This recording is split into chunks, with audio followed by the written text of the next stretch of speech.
Hello friends, welcome to Jos Tamil health and beauty. உங்களுக்கு சளி பிடிக்கிற மாதிரி ஒரு அறிகுறி இருந்தாலும் சரி, இல்லை ஏற்கனவே சளி அதிகமாக இருந்தாலும் சரி, இல்லை தொண்டையில் ஒரு மாதிரி கரகரப்பு, தொடர் இருமல் இந்த மாதிரி பிரச்சனைகள் இருந்தாலும் சரி, இல்லை நெஞ்சில் கோழைன்னு சொல்லக்கூடிய சளி தொந்தரவு இருந்தாலும் சரி, இதை மட்டுமே ஒரு ஸ்பூன் சாப்பிட்டு பாருங்கள். உங்களுக்கு அந்த நிமிஷமே அந்த பிரச்சனைகள் எல்லாமே வந்து சரியாயிடும். அது மட்டும் இல்லாமல் ஒரு நாளைக்கு ஒரு 3 வேளை நான் சொல்கிற மாதிரி தொடர்ந்து சாப்பிட்டு பாருங்கள். நிரந்தரமாக இந்த பிரச்சனைகளுக்கு எல்லாமே ஒரு முழு தீர்வு கிடைக்கும். அந்த அளவுக்கு ஒரு அற்புதமான இயற்கையான ஹோம் ரெமெடி பற்றி தான் இன்னைக்கு நம்ம இந்த வீடியோவில் பார்க்க போகிறோம்.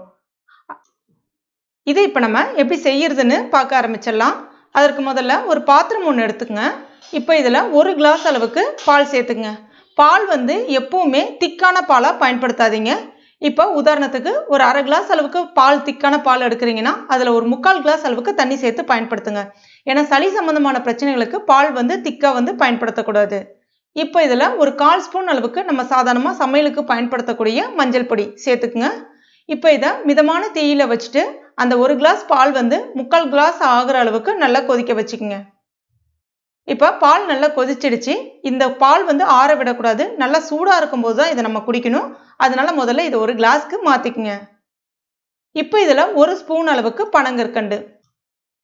இது வந்து சாதாரணமாக மளிகை கடை, டிபார்ட்மெண்ட் ஸ்டோர், நாட்டு மருந்து கடைகளில் எல்லா இடங்களிலுமே மிக எளிமையாக கிடைக்கக்கூடிய ஒரு அதிகமான மருத்துவ குணம் நிறைந்த பொருள் தான் இது. விலையும் மிக மிக குறைவு.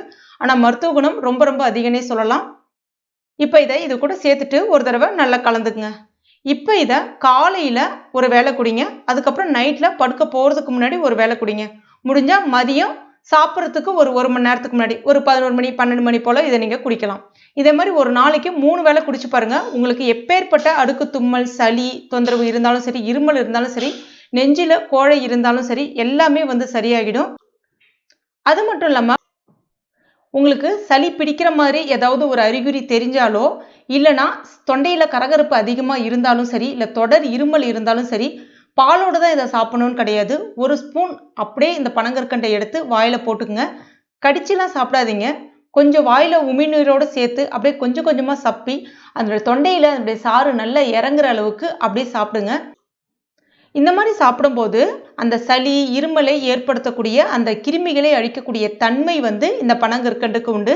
அது மட்டும் இல்லாமல் பனங்கற்கண்டை நம்ம வெறுமனே ஒரு நாளைக்கு ஒரு 2-3 தடவை இந்த டைமில் தான் சாப்பிட்ணும், அந்த டைமில் தான் சாப்பிட்ணும் அப்படிலாம் கிடையாது. எப்போ நினைக்கிறோமோ எடுத்து 1 ஸ்பூன் வாயில் இந்த மாதிரி போட்டு சாப்பிடும்போது நல்ல ஒரு நோய் எதிர்ப்பு சக்தியும் நம்ம உடம்புல வந்து அதிகரிக்கும்.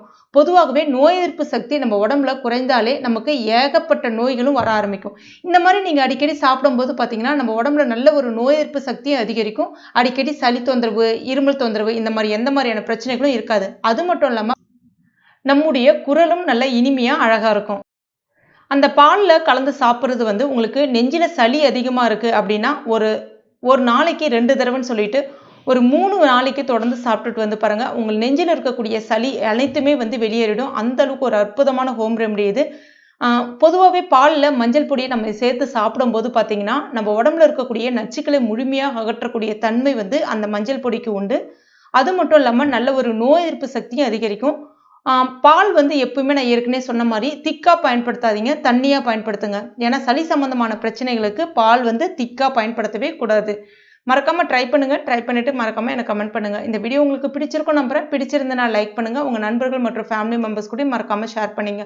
மேலும் இது போன்ற பயனுள்ள குறிப்புகளுக்கு நம்ம சேனலில் இது வரைக்கும் நீங்கள் சப்ஸ்கிரைப் பண்ணாத நண்பர்களாக இருந்தீங்கன்னா உடனே சப்ஸ்கிரைப் பண்ணிங்க. கூடவே மறக்காமல் அந்த பெல் நோட்டிஃபிகேஷன் சிம்பிளை ப்ரெஸ் பண்ணிங்க. தேங்க்யூ.